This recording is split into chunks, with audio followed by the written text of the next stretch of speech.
창세기 10장입니다.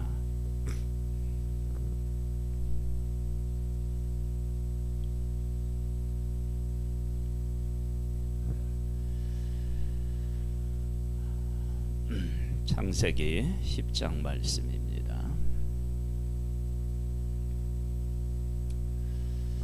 하나님의 그 크심, 하나님의 그 은혜, 이런 일에 대하여서 우리가 좀 더 깊이 넓게 우리가 생각해 봐야 합니다. 하나님께서 만드신 사람과 동물을 물로 다 심판하셔서 하실 때 하나님의 심정이 어떠했을까 라고 하는 생각을 해보면, 하나님께서 죄를 하나님께서 심판하셨다고 하지만 그 죄를 심판하는 과정에서 사람이 죽고 짐승이 죽어야 됩니다. 그래서 하나님의 말씀을 깊이 읽고 하나님께 은혜를 입은 사람이 노아 홍수를 어떻게 이야기했다고요?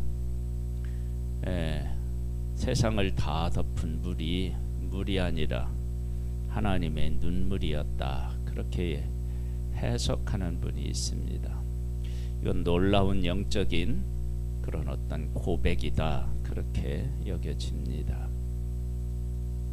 하나님께서는 모르는 것이 없고 또 앞으로 어떻게 될지에 대해서 예상하지 못하시는 분이 아니고 다 아시죠. 그런 하나님께서 우리가 좀 이해하기 어려운 일들을 하신다라고 우리가 볼 수도 있는데, 선악을 알게 한 나무를 왜 만들었느냐, 그리고 만들었다 하더라도 인간으로 하여금 따먹지 못하게 할 수는 없었느냐, 이런 질문을 하는 경우가 있는데, 그런 질문을 하고 그런 것 때문에 하나님에게 반감을 가지고 하나님에게 오지 않는 사람들도 혹 있는데, 왜 하나님은 그렇게 하셨느냐, 그렇게 하셔야 되기 때문에 그렇게 하신 거예요. 노아 홍수가 있었어요. 홍수 후에 하나님께서는 언약의 무지개를 주셨다고요. 그 언약의 무지개는 홍수를 경험했지만 인간은 여전히 죄인이다 라고 하는 것을 전제로 해서 무지개를 주시는 거예요. 왜냐하면 다시는 물로 심판하시지 않겠다라고 말씀하시는 그 말씀 안에는 인간이 물로 심판을 받을 만큼 또 잘못을 저지를 것이 뻔하다라고 하는 내용이 그 안에 담겨져 있기 때문에 그렇습니다. 그러면 홍수 이후에 하나님께서는 그렇게 사람이 하나님을 떠나서 범죄할 것을 아셨다면 거기에 대한 대비책을 하나님께서 허락해 주셔야 되지 않겠어요? 예비해 놓으셔야 되지 않겠어요? 그런데 노아 홍수 이전에 사람들이 번성하기 시작할 때에 범죄가 시작돼요. 하나님을 대적하는 일들이 생기게 돼요. 그러면 홍수 이전에 그랬다면 홍수 이후에는 하나님께서 좀 방법을 달리 하셔야 되지 않을까, 우리가 그런 생각을 해볼 수 있습니다. 왜냐하면 번성하기 시작해서 문명이 만들어지고 그러면서 어떻게 되냐면 사람들은 급속도로 죄로 치닫게 돼요. 그러면 홍수 이후에는 그런 것들을 감안하면 사람이 번성하는 일을 어떻게 해야 돼요? 좀 늦추는 것이, 그리고 문명을 만들어낸다 그러면 그 문명이 조금 더디게 하나님께서 컨트롤하시면 얼마나 좋겠습니까? 많은 우리가 이제 10장 오늘 이렇게 나누고 이제 월요일날 11장을 나누게 될 텐데, 이 족보를 보면 하나님께서 생육하고 번성하여 땅에 충만하라. 그런 말씀이 그대로 적용되어서 사람들이 급속도로 이렇게 인구가 많아지는 모습을 우리가 생각해 볼 수 있어요. 그러면서 다시 뭐를 하느냐? 바벨탑을 쌓고 문제가 돼요.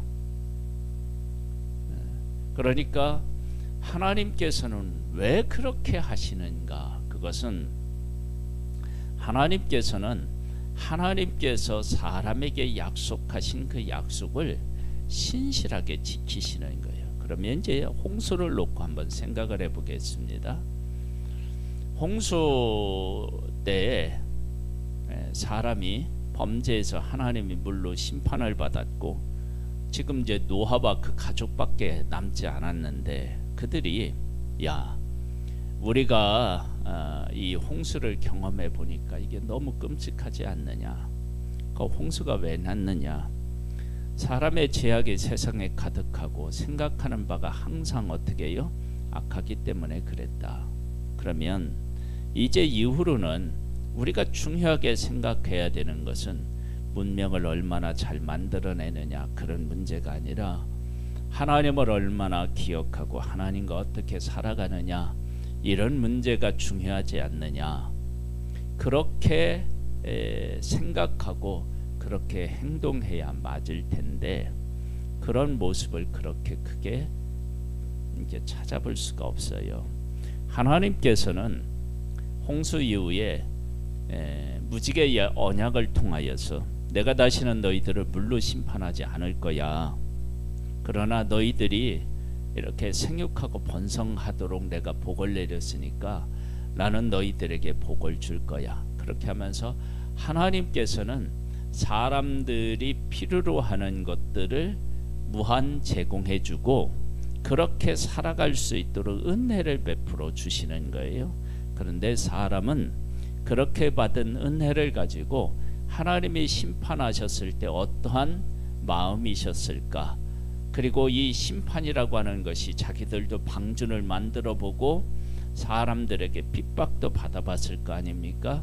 거기에 대한 어려움들을 곧 잊고 하나님을 떠나는 일이 다시 반복되는 그런 모습을 보게 됩니다. 그러니까 하나님께서는 사람에게 사람을 긍휼히 여기고 그들에게 은혜를 베풀어 주시는데, 사람은 그런 것들에 대해서 관심이 곧 없어지는 거예요. 마치 애굽에서 400년 동안 살다가 종살이도 하고 그렇게 해서 나와서 약속의 땅에 들어갔습니다.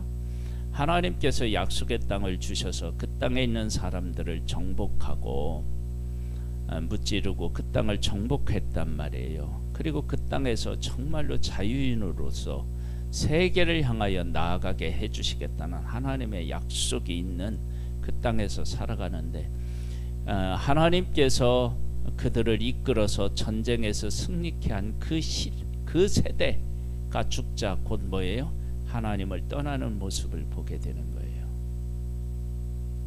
그것이 우리들의 모습이에요. 그런데 그런 모습인데도 불구하고 하나님은 동일하게 은혜를 베푸시는 하나님. 그래서 이 족보는요, 하나님께서 축복해 복을 주시겠다고 약속한 약속이 얼마나 신실하게 이루어지는지, 그리고 이 신실하게 이루어지는 이 약속을 기반으로 해서 인간은 바벨탑을 쌓는 죄를 짓습니다. 그러니까 하나님은 사람을 생각하지만 사람은 하나님을 생각 안 하고 있다. 그런 모습을 보게 됩니다. 노아의 아들 셈과 함과 야벳의 족보는 이러하니라. 홍수 후에 그들이 아들들을 낳았으니 야벳의 아들은 고멜과 마곡과 마대와 야환과 두발과 메섹과 디라스요. 고멜의 아들은 아스그나스와 리밧과 도갈마요.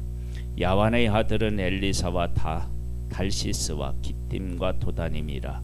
이들로부터 여러 나라 백성으로 나뉘어서 각기 언어와 종족과 나라대로 바닷가의 땅에 머물렀더라.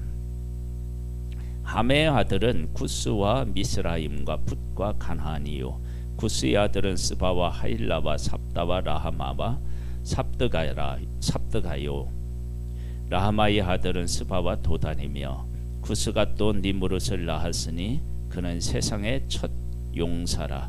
그가 여호와 앞에서 용감한 사냥꾼이 되었으므로 속담에 이르기를 아몬은 여호와 앞에 니므롯같이 용감한 사냥꾼이로다 하더라. 용감한 사냥꾼이라고 하는 이것을 여기 기록해 놓은 것은 우리가 잘 생각해 보세요. 동물들을 너희 손에 어떻게 했다고 했죠? 붙이겠다고 말씀하셨죠. 그러면 하나님께서 그렇게 해주시겠다고 약속을 하면 용감한 사냥꾼, 그러면 어떤 동물을 만나더라도 인간이 싸우면 어떻게 해요? 이기게 해주시겠다. 그것들이 두려워하게 하겠다 그랬으니까 아마도 니므롯은 그런 측면에서는 하나님의 약속 가운데 거한 사람이다 라고 어떻게 우리가 해석을 할 수 있습니다. 그의 나라는 신할 땅의 바벨과 에렉과 악갓과 갈레에서 시작되었으며 그가 그 땅에서 아스로는 아간인 니므로와 르호보딜과 갈라와 니느웨가 갈라 사이에 네셈을 건설하였으니 이는 큰 성읍이라. 미스나임과 루딤과 아나빔과 느하빔과 납도힘과 바드루심과 길루루심과 힘과 갑돌림을 낳았더라. 가솔루힘에서는 블레셋이 나왔더라. 이제 하나님께서 이들에게 생육하고 번성할 땅에 충만하라 라고 하신 하나님의 말씀이 이들에게 지금 성취되고 있는 모습을 보게 됩니다. 가나안은 장자 시돈과 헷을 낳고 또 여보스 족속과 아모리 족속과 기르가스 족속과 히히 족속과 알가 족속과 신 족속과 아르왓 족속과 스말 족속과 하마 족속을 낳았더니 그 후로 가나안 족속의 자손의 족속에 흩어져 나아갔더라. 그러니까 지금 약속의 땅에 거한 사람들은 누구의 후손인지를 알 수 있냐면 가나안의 후손임을 알 수 있습니다. 가나안의 경계는 시돈에서부터 그라를 지나 가사까지와 소돔과 고무라와 아드마와 스보모임을 지나 라사까지였더라. 이들은 함의 자손이라 각기 족속과 언어와 지방과 나라대로였더라. 하나님께서 노아와 그 세 아들들을 통해서 이렇게 각 족속들이 이렇게 탄생되는 모습을 보게 됩니다. 셈은 에베론 자손의 조상이요 야벳의 형이라. 그에게도 자녀가 출생하였으니 셈의 아들은 엘람과 하스로와 아르박삭과 룻과 아람이요 아람의 아들은 루스와 훌과 게델과 마스며 아르박삭은 셀라를 낳고 셀라는 에벨을 낳았으며 에벨은 두 아들을 낳고 하나의 이름은 벨렉이라 하였으니 그때의 세상이 나누었음이요 벨렉의 아우의 이름은 욕단이며 욕단은 알모닷과 셀렙과 하살맛과 예라와 하도람과 우살과 디그라와 오발과 아비마헬과 스바와 오빌과 하일라와 요밥을 낳았으니 이들은 다 욕단의 아들이며 그들이 거주하는 곳은 메사에서부터 스발로 가는 길의 동쪽 산이었더라. 이들은 셈의 자손이니 그 족속과 언어와 지방과 나라대로였더라. 이들은 그 백성의 족보에 잇따르면 노아의 자손의 족속들이요 홍수 후에 이들에게서 그 땅의 백성들이 나뉘었더라. 아멘.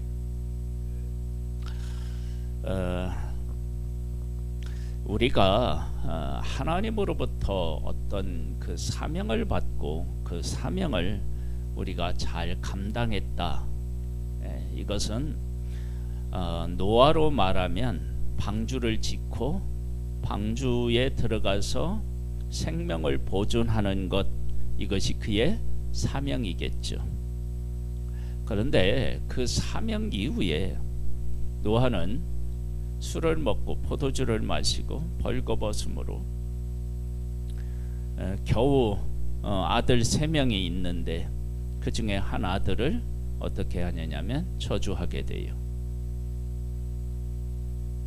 그런 일 어처구니 없는 일이 생기고요. 그리고 나서 그들이 아버지가 그렇게 홍수 후에 쉽게 그렇게 정신줄을 놓은 거죠. 사실은 힘들었다는 건 알겠지만 그러나 그렇게 되었고, 그 아들들도 홍수 이후에 홍수에 대하여서 깊이 생각해 보지 못했고, 하나님께서 왜 이런 홍수를 내리셨으며 하나님이 진짜 원하시는 것이 무엇인지에 대하여서 깊이 생각해 보거나 그 자손들에게 그것을 제대로 가르치지 못했다라고 하는 사실을 알 수 있습니다. 왜냐? 곧 바벨탑이 나오는 것을 보면 알 수 있습니다. 그런데 하나님께서는 그렇게 쉽게 하나님을 떠날 것을 아셨음에도 불구하고 인간에게 약속하신 무엇을요? 생육하고 번성하여 땅에 충만하라고 하신 하나님의 약속을 신실하게 지키시는 모습을 보게 됩니다. 그래서 사람은 어떻게 되느냐? 교만하기도 하고 죄를 짓기도 합니다. 그런 것을 하나님이 품으시겠다라고 하는 의미로 무엇을 주신 거예요? 무지개를 주신 거예요. 내가 그런 것을 다 품고 너희들을 사랑하고 너희들을 품고 역사를 만들어 가겠다. 그 짐을 누가 지겠다? 하나님이 지시겠다. 그렇게 말씀하신 것이 무지개 언약의 의미입니다. 오늘도 하나님께서는 우리에게 약속하신 것들을 신실하게 지키고 계십니다. 다만 하나님께서 우리에게 베풀으신 은혜 사랑을 우리가 쉽게 저버리고 나의 길로 가는 것이 그것이 문제입니다. 그러나 하나님은 우리의 그런 문제를 하나님이 친히 짊어지시고 우리를 이끄시겠다고 우리에게 약속하시고 그 약속을 지금도 지키고 계십니다. 하나님 아버지 감사합니다. 이 아침에도 우리를 깨워주셔서 하나님께 예배를 드립니다. 왜 우리가 예배를 드리는지를 바르게 깨달아 알고 우리의 삶이 하나님의 기쁨이 되는 삶, 하나님의 뜻을 이루는데 우리의 마음과 생각이 항상 그쪽으로 향할 수 있도록 성령으로 우리를 늘 붙잡아 주시고 은혜를 베푸소서. 예수님의 이름으로 기도드립니다. 아멘. 하늘에 계신 우리 아버지여, 이름이 거룩히 여김을 받으시오며 나라에 임하옵시며 뜻이 하늘에서 이룬 것 같이 땅에서도 이루어지리이다. 오늘날 우리에게 일용할 양식을 주옵시고 우리가 우리에게 죄 지은 자를 사하여 준 것 같이 우리 죄를 사하여 주옵시고 우리를 시험에 들게 하지 마옵시고 다만 악에서 구하옵소서. 대개 나라와 권세와 영광이 아버지께 영원히 있사옵나이다. 아멘.